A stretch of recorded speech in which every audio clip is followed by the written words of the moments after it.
Assalamualaikum warahmatullahi wabarakatuh. Halo teman-teman, perkenalkan nama saya Putri Maulidia dari Universitas Muhammadiyah Cirebon, Prodi Akuntansi. Di sini saya akan membuat sebuah video tentang literatur yang membahas tentang isu lembaga keuangan Islam secara kritis, yaitu mengenai valuta asing dalam perspektif fikih muamalah. Nah, kita harus tahu dulu nih apa itu valuta asing. Valuta asing sendiri atau al-sarf adalah transaksi internasional yang menggunakan mata uang asing yang lumrah terjadi pada era globalisasi sekarang. Sebagai seorang yang beragama Islam, segala sesuatu harus ditentukan dalam Al-Quran dan Al-Hadis. Maka sistem perdagangan tersebut haruslah sesuai dengan dasar petunjuk umat Islam. Perdagangan mata uang atau dalam istilah perekonomian disebut istilah falas atau valuta asing ataupun forex trading mulai berkembang saat ini dengan dianggap sebagai sebagian orang salah satu bisnis alternatif karena memudahkan transaksi jual beli internasional dan mendatangkan keuntungan bagi pelakunya. Walaupun transaksi valuta asing atau al-sarf dalam area globalisasi saat ini menjadi lumrah terjadi, terutama dalam bidang keuangan, telah merambah ke seluruh sendi perekonomian termasuk lembaga keuangan bank. Kemudian, untuk memenuhi berbagai keperluan perekonomian modern, telah mendorong pelaku ekonomi untuk transaksi-transaksi jual beli valuta asing, baik sejenis maupun berlain jenis. Akibatnya, banyak bermunculan berbagai macam transaksi yang terjadi dalam lembaga keuangan tersebut, sebagai salah satu jasa yang ditawarkan oleh perbankan. Transaksi valuta asing membutuhkan justifikasi dalam kajian fikih muamalah karena jual beli falas ini sangatlah erat dengan kaitannya perekonomian di dunia dan tidak bisa dipisahkan. Yang dimaksud dengan valuta asing ialah mata uang luar negeri seperti dolar Amerika, pound sterling, ringgit, dan sebagainya. Apabila antara negara terjadi perdagangan internasional, pasti negara tersebut membutuhkan valuta asing untuk alat bayar luar negeri yang dalam dunia perdagangan disebut devisa. Misal, eksportir asal Indonesia akan memperoleh devisa dari kegiatannya, dan sebaliknya, importir Indonesia memerlukan devisa untuk melakukan impor dari luar negeri. Dengan demikian, akan timbul penawaran permintaan devisa di bursa valuta asing, dan dalam menetapkan kurs uang dalam kewenangan penuh negara masing-masing. Kurs adalah perbandingan uang suatu negara terhadap uang dari negara asing atau luar. Dan kurs ini bisa berubah-ubah karena tergantung pada kekuatan ekonomi negara masing-masing. Dan pencatatan kurs uang transaksi jual beli valuta asing diselenggarakan oleh bursa valuta asing. Begitu juga tentang kasus tentang jual beli mata uang yang memberikan kelonggaran kepada pihak tertentu untuk menunda pembayaran, sehingga 2 hari berarti memberi peluang kepada para pemakan riba, para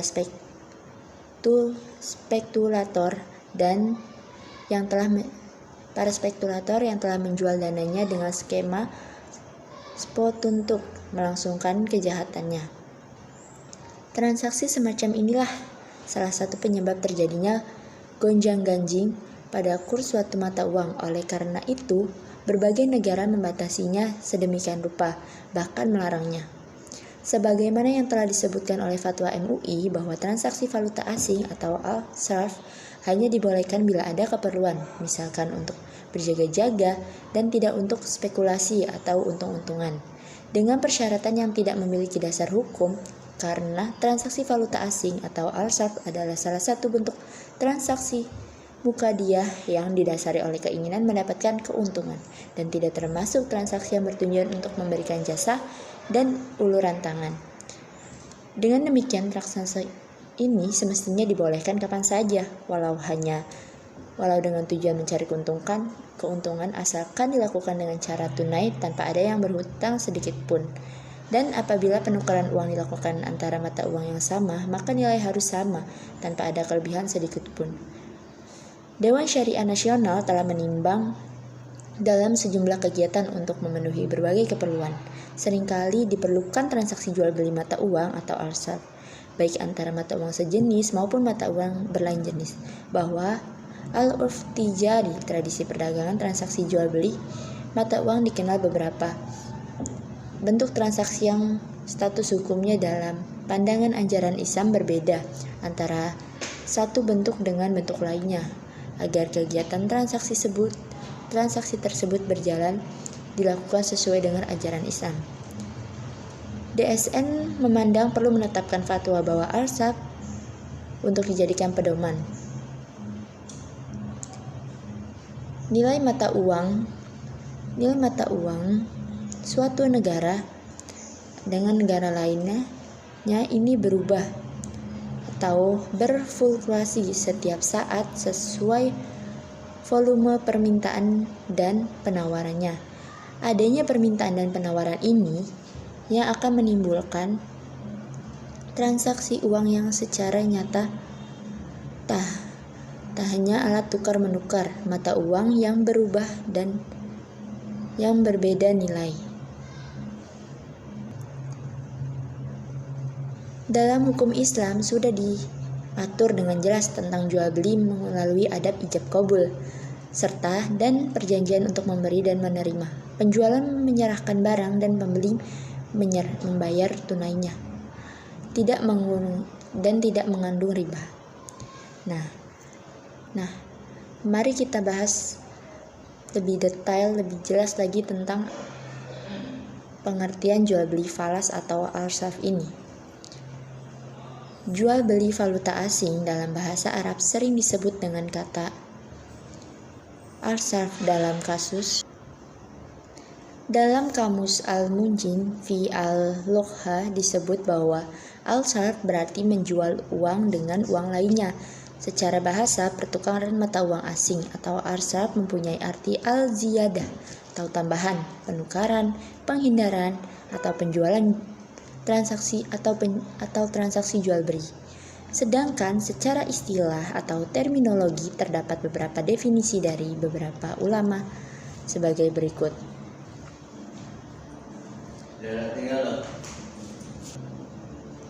Yang pertama yaitu menurut ulama Wahzab al-Zuhali mengatakan bahwa arsaf ialah pertukaran mata uang dengan mata uang lainnya, baik satu jenis maupun lain jenis, seperti uang dolar dengan uang rupiah atau uang rupiah dengan uang ringgit.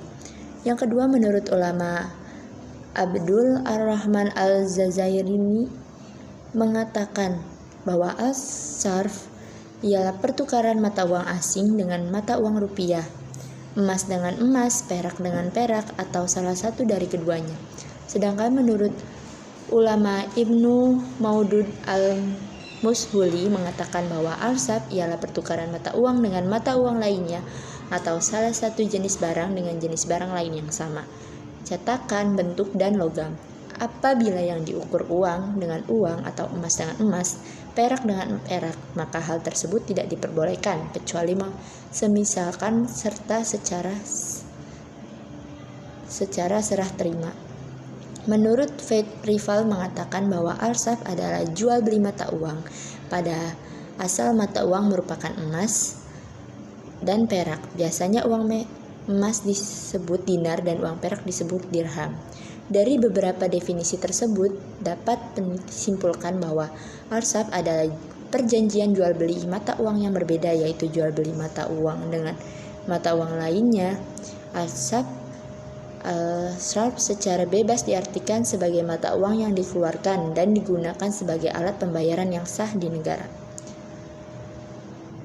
Jual beli mata uang merupakan transaksi jual beli dalam bentuk finansial yang mencakup beberapa hal sebagai berikut. Pertama itu pembelian mata uang, pertukaran mata uang, pembelian barang dengan uang tertentu.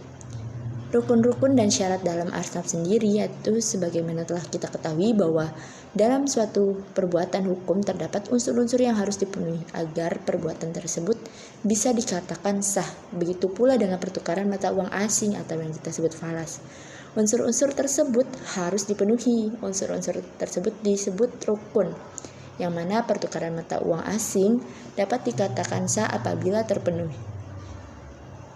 rukun-rukunnya, dan masing-masing rukun tersebut memerlukan syarat yang harus terpenuhi juga.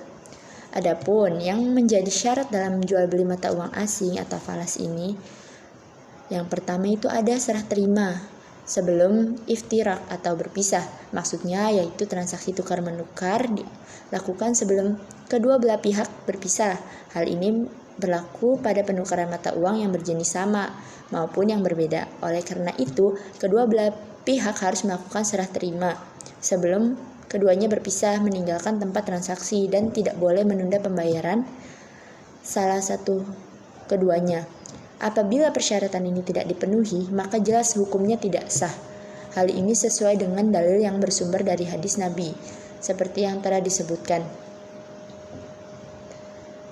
Diriwayatkan oleh Abu Hurairah, begitu pula dengan hadis yang diriwayatkan oleh Abu Sa'ad Al-Khudri, bahwasanya Rasulullah bersabda, "Janganlah kalian menjual emas dengan emas kecuali sama rata, dan janganlah melebihkan salah satu di antara keduanya, dan janganlah kalian menjual perak dengan perak kecuali sama rata, dan janganlah kalian melebihkan salah satu antara keduanya, dan janganlah kalian menjual emas dan perak yang telah ada dengan yang sebelumnya."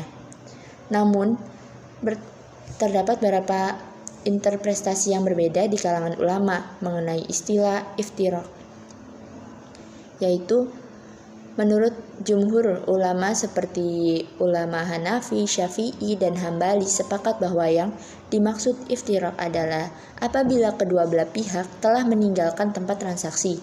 Apabila kedua belah pihak belum beranjak dari tempat, maka tidak dikatakan iftirak. Meski dalam waktu yang lama, pengertian ini didasarkan kepada Umar bin Khattab ketika diriwayatkan sebuah hadis. Lalu beliau berkata kepada Tolha, "Demi Allah, jangan kamu tinggalkan orang itu sebelum menerima sesuatu darinya." Dalil ini menunjukkan bahwa yang dijadikan standar iftirak adalah pisah badan. Yang kedua itu, menurut ulama Maliki berpendapat bahwa iftirak badan bukan merupakan ukuran sah atau tidaknya suatu transaksi. Yang jadi ukuran suatu serah terima harus dilakukan ketika pengucapan ijab kabul berlangsung. Maksudnya, ketika serah terima dilakukan setelah ijab kabul, maka transaksi tersebut dianggap tidak sah, sekalipun kedua belah pihak belum berpisah badan. Hal ini didasarkan pada sabda Rasulullah, "Emas dengan emas adalah riba, kecuali ucapan ambil dan bayar." Hal ini menunjukkan bahwa serah terima harus dilakukan ketika bersamaan dengan ijab kabul. Yang kedua, menurut al-tamasu atau sama rata, pertukaran uang yang nilainya tidak sama rata, maka hukumnya haram. Syarat ini berlaku pada pertukaran uang yang satu dengan atau sama jenis, sedangkan pertukaran uang yang jenisnya berbeda maka dibolehkan. Misalnya yaitu menukar mata uang dolar Amerika dengan dolar Amerika, maka nilainya harus sama. Namun apabila menukar uang dolar Amerika dengan rupiah, tidak disyaratkan al-tamasul. Hal ini praktis diperbolehkan mengingat nilai ukur mata uang di masing-masing negara di dunia ini berbeda. Dan apabila diteliti, hanya ada beberapa mata uang tertentu yang populer dan menjadi mata uang pergerakan di perekonomian dunia. Dan tentunya masing-masing nilai mata uang itu sangat tinggi nilainya. Yang ketiga ini ada pembayaran dengan tunai. Tidak sah hukumnya apabila di dalam transaksi pertukaran uang terdapat penundaan pembayaran, baik penundaan tersebut berasal dari satu pihak atau disepakati oleh kedua belah pihak. Syarat ini terlepas dari apakah pertukaran itu antara mata uang yang sejenis maupun mata uang yang berbeda. Yang keempat syaratnya yaitu tidak mengandung akad khiyar atau syarat. Apabila terdapat khiyar syarat pada akad al-sarf, baik syarat tersebut dari sebelah pihak maupun dari kedua belah pihak, maka menurut jumhur ulama hukumnya tidak sah. Sebab salah satu syarat sah transaksi adalah serah terima. Sementara khiyar syarat menjadi kendala untuk kepemilikan sempurna. Hal ini tentunya dapat mengurangi makna kesempurnaan serah terima. Menurut ulama Hambali, al-syarf dianggap tetap sah, sedangkan khiyar syaratnya menjadi sia-sia. Selain beberapa syarat tersebut, disebutkan pula batasan-batasan melaksanakan atau pelaksanaan valuta asing yang juga didasari oleh hadis-hadis yang dijadikan dasar bolehnya jual beli valuta asing. Batas-batasan tersebut adalah: yang pertama, motif pertukaran adalah rangka mendukung transaksi komersil, yaitu transaksi perdagangan barang dan jasa antara bangsa, bukan dalam rangka spekulasi. Yang kedua itu ada transaksi berjangka, harus dilakukan dengan pihak-pihak yang diyakini mampu menyediakan valuta asing yang dipertukarkan. Yang ketiga yaitu tidak dibenarkan menjual barang sebelum dikuasai, atau dengan kata lain tidak dibenarkan jual beli tanpa hak kepemilikan. Yang ketiga itu ada landasan hukum jual beli arsaf. Nah, landasannya apa aja sih? Jual beli mata uang kertas dalam hukum Islam istilah dengan kata al-sarf, sebagaimana halnya emas dan perak. Praktik al-sarf hanya terjadi dalam transaksi jual beli. Di dalam praktik ini diperbolehkan dalam Islam berdasarkan firman Allah, Quran Surat Al-Baqarah ayat 275, yang artinya orang-orang makan atau mengambil riba tidak dapat berdiri melainkan seperti berdirinya orang yang kemasukan syaitan atau tekanan penyakit gila. Keadaan mereka yang demikian itu adalah disebabkan mereka berkata atau berpendapat, sesungguhnya jual beli itu sama dengan riba. Padahal Allah telah menghalalkan jual beli dan mengharamkan riba. Orang-orang yang telah sampai kepadanya larangan-larangan Tuhannya, lalu terus berhenti tidak dari mengambil riba, maka baginya apa yang telah diambilnya dahulu, atau sebelum datang larangan, dan urusannya terserah kepada Allah. Orang yang kembali atau mengambil riba, maka orang itu adalah penghuni neraka. Mereka kekal di dalamnya. Kemudian dalam hadis Rasulullah juga disebutkan bahwa yang artinya janganlah engkau menjual emas kecuali seimbang, dan jangan pula kau menjual perak dengan perak kecuali seimbang. Jualah emas dan perak atau perak dengan emas sesuka kalian. Hadis riwayat Imam Bukhari. Di samping itu, Nabi juga bersabda yang artinya Nabi melarang menjual perak dengan perak, emas dengan emas kecuali seimbang, dan Nabi memerintahkan untuk menjual emas dengan perak sesuka kami dan menjual perak dengan emas sesuka kami. Selain hadis-hadis tersebut diriwayatkan juga oleh Abu Hurairah, Nabi juga bersabda yang intinya Nabi memerintahkan untuk membeli perak dengan perak sesuka kami dan membeli emas dengan perak sesuka kami. Tetapi pada waktu itu Abu Hurairah berkata, Rasulullah ditanya oleh seorang lelaki.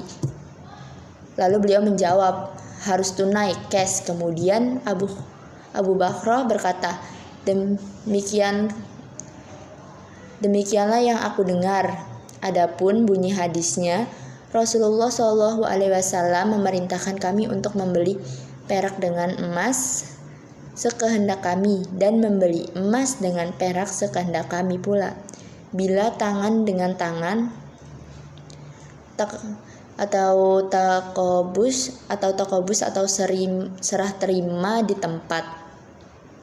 Dari beberapa hadis tersebut dapat dipahami bahwa hadis pertama dan kedua merupakan dalil tentang diperbolehkannya al-sarf atau valuta asing ini, serta tidak boleh adanya penambahan antara suatu barang yang sejenis atau emas dengan emas atau perak dengan perak, karena kelebihan antara dua barang yang sejenis tersebut merupakan riba fadal yang jenis-jenisnya dilarang oleh Islam. Sedangkan hadis ketiga, selain bisa dijadikan dasar diperbolehkannya al-sarf, juga mengisyaratkan bahwa kegiatan jual beli tersebut harus dalam bentuk tunai, yaitu untuk menghindari terjadinya riba nasi'ah. Ada beberapa syarat yang harus ada pada jual beli mata uang valuta asing. Syarat-syarat tersebut disebutkan oleh para ulama dalam penukaran emas dan perak, yang mana berlaku juga dalam penukaran mata uang yang ada pada zaman setelahnya, yaitu pada zaman sekarang. Dari beberapa syarat-syarat tersebut yang tadi sudah disebutkan, terdapat beberapa hadis yang menerangkan, antara lain dari Abu Sa'id Al-Khudri RA bahwasanya Rasulullah bersabda, "Janganlah kamu menjual emas dengan emas kecuali dengan seimbang, janganlah kamu memberikan sebagainya atas yang lain. Janganlah kamu menjual perak dengan perak kecuali seimbang, dan janganlah kamu memberikan sebagainya atas yang lain. Janganlah kamu menjual padanya suatu yang tidak ada dengan suatu yang tunai atau ada." Hadis tersebut menunjukkan bahwa menjual emas dengan emas atau perak dengan perak itu tidak dibolehkan kecuali sama dengan sama. Tidak ada salah satu yang melebihi yang lain. Dalam hadis Rasulullah, yaitu dari Ubadah bin Samit, ia berkata bahwasannya Rasulullah telah bersabda, "Emas dengan emas, perak dengan perak, gandum dengan biji gandum, jagung cantal dengan jagung cantal, kurma dengan kurma, garam dengan garam, sama dengan sama, tunai dengan tunai. Jika berbeda dari macam-macam ini, maka jualah sekehendakmu apabila dengan tunai. Pertukaran uang yang nilainya tidak sama rata, maka hukumnya haram." Syarat ini berlaku pada pertukaran uang yang satu atau yang sama jenis, sedangkan pertukaran uang yang jenisnya berbeda, maka diperbolehkan. Misalnya, yaitu menukar mata uang dolar dengan mata uang dolar, maka nilainya harus sama. Namun apabila menukar mata uang dolar dengan mata uang rupiah, maka tidak diisyaratkan al-tamasul. Dalam hal ini sudah jelas bahwa diperbolehkan menukar mata uang asing, dikarenakan nilai tukar mata uang di masing-masing negara di dunia ini berbeda. Dan ada sebuah penelitian yang hanya ada beberapa mata uang tertentu yang populer dan menjadi mata uang penggerak di perekonomian dunia. Dan tentunya masing-masing nilai mata uang itu sangatlah tinggi. Maka dari itu, tidak sah hukumnya apabila di dalam transaksi pertukaran uang tersebut kelebihan dan penundaan pembayaran, baik penundaan tersebut berasal dari satu pihak atau disepakati oleh kedua belah pihak. Syarat ini terlepas dari apakah pertukaran itu antara mata uang sejenis maupun mata uang yang berbeda. Selain itu, ada beberapa transaksi dalam valuta asing. Dalam fatwa DSN menjelaskan tentang jenis-jenis transaksi al-sarf. Yang pertama ada transaksi spot, yaitu transaksi pembelian dan penjualan valuta asing atau falas. Untuk menyerahkan pada itu atau over the counter atau penyelesaian paling lambat dalam jangka waktu 2 hari, hukumnya adalah boleh karena dianggap tunai, sedangkan waktu 2 hari dianggap sebagai proses penyelesaian yang tidak bisa dihindari dan merupakan transaksi internasional. Yang kedua ada transaksi forward, yaitu transaksi pembelian dengan penjualan falas yang nilainya ditetapkan pada saat sekarang dan diberlakukan untuk waktu yang akan datang, antara 2 kali 24 jam sampai dengan 1 tahun. Hukumnya adalah haram karena harga yang digunakan adalah harga yang diperjanjikan atau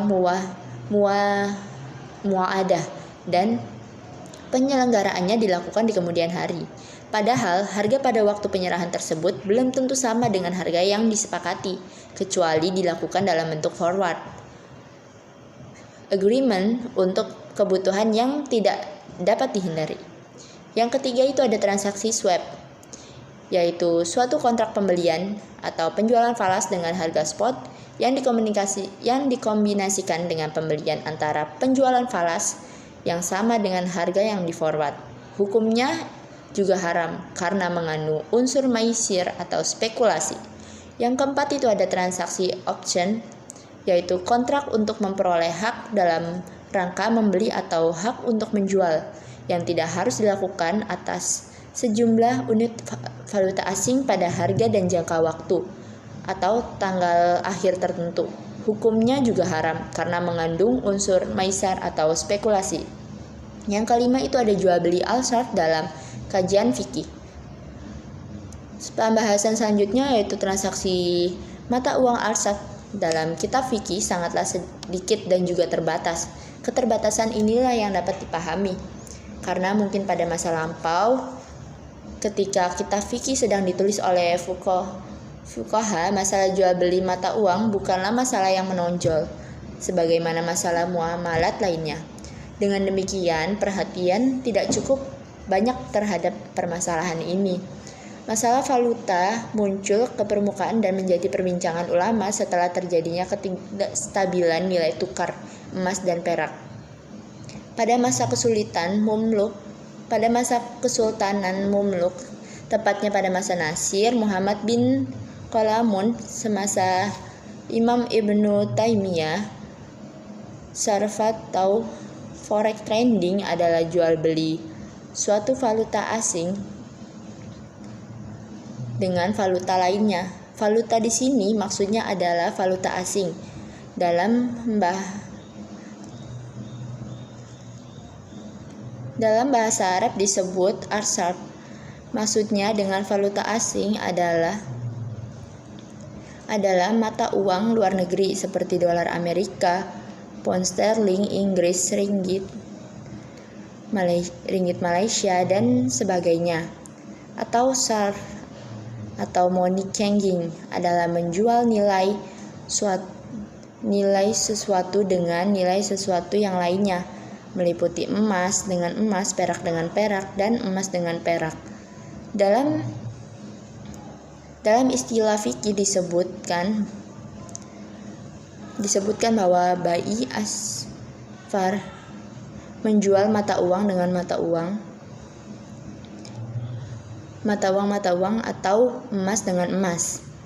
Adapun definisi forex trading sarf atau sarf ini, menurut istilah fikih, jual beli antara barang dengan sejenis atau barang yang tidak sejenis secara tunai, seperti memperjualbelikan emas dengan emas atau emas dengan perak, baik berupa perhiasan maupun mata uang.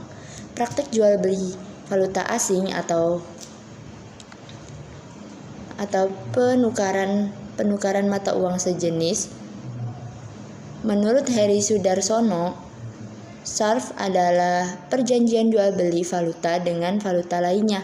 Transaksi jual beli mata uang asing dapat dilakukan baik dengan sesama mata uang atau yang berbeda mata uang atau tidak sejenis. Misalnya rupiah dengan dolar ataupun sebaliknya.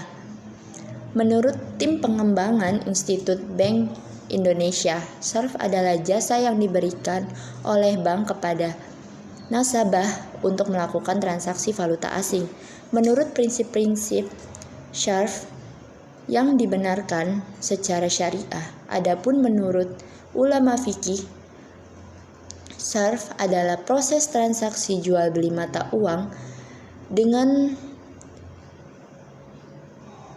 uang sejenis maupun uang tidak sejenis. Jual beli mata uang berdasarkan Quran surat Al-Baqarah ayat 275 tentang kebolehan jual beli, Allah menghalalkan jual beli dan mengharamkan riba, dan hadis tentang jual beli mata uang atau al-sarf diantaranya mendasarkan pada hadis riwayat Muslim, Abu Dawud, Tirmizi, Nasai, Ibnu Majah dari Ubadah bin Samit tentang tukar menukar emas dengan perak. Syarat-syarat jual beli mata uang al-sarf yaitu serah terima dalam majelis kontrak. Yang kedua, jika dengan mata uang yang sama, jumlahnya juga harus sama. Tidak boleh ada khiyar atau syarat. Yang keempat, tidak boleh ditangguhkan. Masing-masing pihak yang bertransaksi tidak boleh menangguhkan penyerahan barang untuk jangka waktu tertentu, karena barang tersebut harus diterima dan jatuh sebagai hak milik masing-masing sebelum mereka berpisah. Mungkin pada dasarnya semua bentuk muamalah adalah boleh, manakala syarat dan akad muamalah dibenarkan oleh syariat Islam. Tidak terdapat mawani atau penghalang kebolehan di dalam transaksi tersebut. Keharaman muamalah terjadi manakala ditemui adanya ilat larangan syarah yang diterjang, antara lain karena adanya riba, judi atau masyar, spekulasi atau gharar atau penipuan, ghab atau menyembunyikan kecatatan dan merugikan pihak lain atau darar.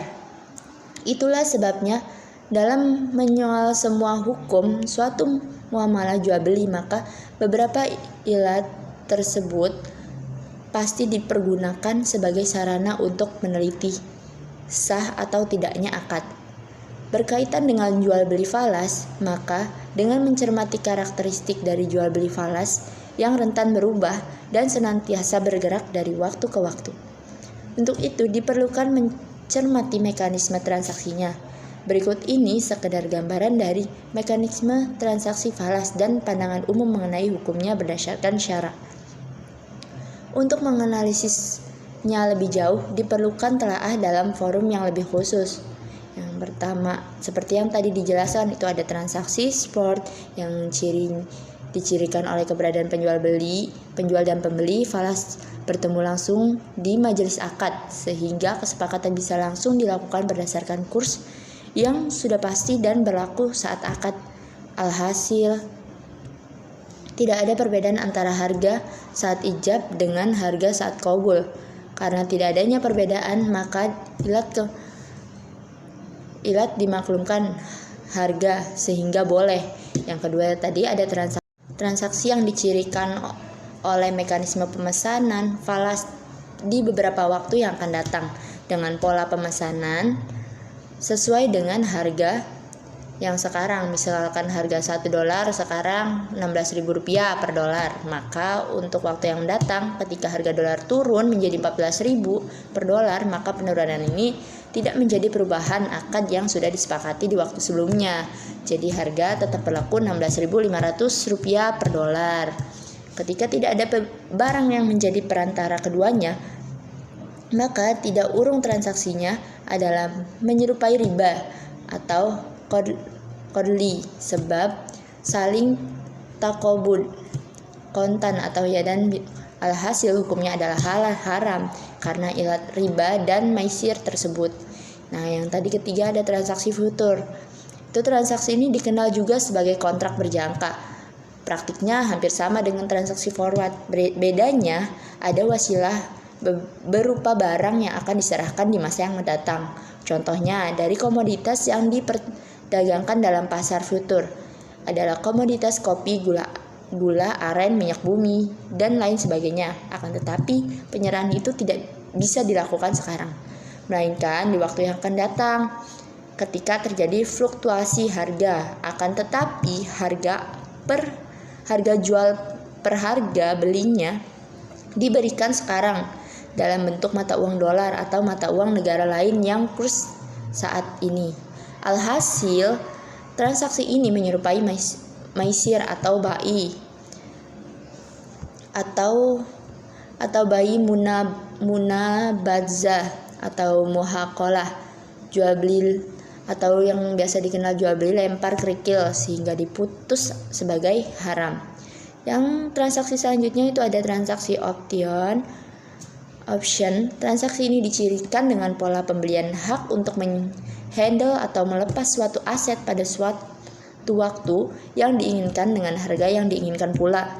Ibarat memiliki sebuah aset, akan tetapi aset tersebut tidak pernah kita terima. Akan tetapi aset yang sudah kita handle itu bisa kita jual kapan saja ketika mau. Pada saat kita menemui kecocokan, akan tetapi kapan kita bisa membeli atau melepas ini dibatasi oleh durasi waktu, sehingga berlaku istilah tanggal kadaluarsa. Alhasil, transaksi seperti ini menyalahi konsep kepemilikan mutlak atau kemutlakan bisa mengolah selamanya. Karenanya pula ia memiliki ilat berupa jual beli utang dengan utang. Yang selanjutnya itu yang Kelima, ada transaksi swap. Transaksi ini dicirikan dengan keberadaan transaksi finansial yang dilakukan bersamaan dengan waktu penyerahan yang berbeda atau swap buy. Merupakan transaksi penjualan mata uang atau mata uang rujukan atau mis dollar dengan penyerahan saat ini yang disertai janji akan dibeli kembali pada waktu yang akan datang atau swap sell. Merupakan kebalikan dari swap buy karena adanya ilat janji yang diberikan kembali pada waktu yang akan datang. Maka transaksi ini identik dengan utang dengan menarik kemanfaatan sehingga dipandang sebagai riba. Sebab unsur yang dilibatkan oleh barang ribawi atau falas, andaikan ada wasilah berupa barang, maka akan ada mekanisme bai'uhdahatu izarah yang memungkinkan dijadinya sebagai pengoreksinya. Dan menyimpulkan berbagai mekanisme transaksi yang berlaku pada pasar falas tersebut, maka secara umum transaksi yang dianggap sah adalah transaksi spot, dan ini berlaku pada pasar bursa tradisional semacam jasa money changer dan sejenisnya. Adapun model transaksi lainnya yaitu berupa option, swap, future, forward merupakan transaksi yang diperselisihkan kebolehannya dan menghendaki perincian lebih lanjut. Ilat perselisihan itu terletak pada keberadaan unsur maisyar atau judi, riba, gharar, jual beli hutang dengan hutang dan sejenisnya. Dan yang dapat dicatat adalah bahwa dalam transaksi ribawi adalah mutlak diperlukan adanya memenuhi unsur sahnya transaksi ribawi seperti saling menerima barang dan kontan, khususnya bila tidak ada perantara. Adapun bila ada perantara berupa komoditas yang diperjualbelikan, maka hal itu ada khilaf maktabar di kalangan para ulama. Wallahu a'lam bishawab. Mungkin itu aja pembahasan saya mengenai literatur yang membahas tentang isu lembaga keuangan Islam secara kritis, yaitu mengenai jual beli valuta asing dalam perspektif fikih muamalah. Sekian dari saya, kurang lebihnya mohon maaf. Wassalamualaikum warahmatullahi wabarakatuh.